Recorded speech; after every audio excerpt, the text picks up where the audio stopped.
If you have issues with mobile data on POCO M8 5G, here's what you can do.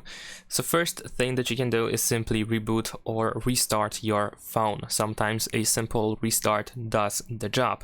In some other cases, you might want to go to settings and open more connectivity options in order to check if the airplane mode is enabled. Sometimes it can be enabled by accident and we might not even be aware of that. So make sure it is off. Besides that, we can also scroll down over here and we have the reset Wi-Fi, mobile networks and the Bluetooth option. If you have more than one SIM, then you want to reset the SIM that you used for mobile data.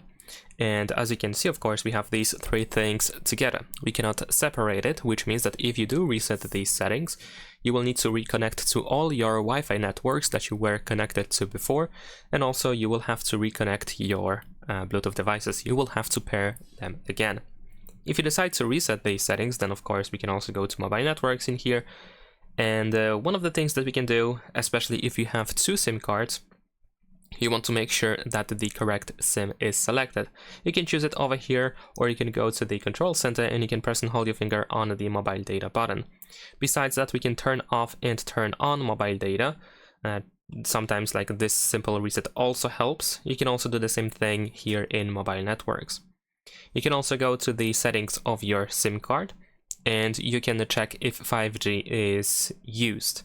For example, if you switched switch it off, or if you switch to 4G or LTE connection, then of course you might want to turn 5G back on, at least temporarily, of course, in order to see if that makes any difference.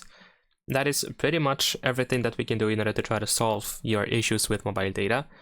Other than that, another thing that you may consider is that your operator or service provider may have issues with the signal. So there can be a signal issue that is not really related to your phone, but generally speaking, like there might be an outage or something like that. So you have to keep that in mind as well. Of course, this happens very, very rarely, but from time to time it happens. So of course, this is something that you need to consider as well. And that is pretty much it. Subscribe to my channel.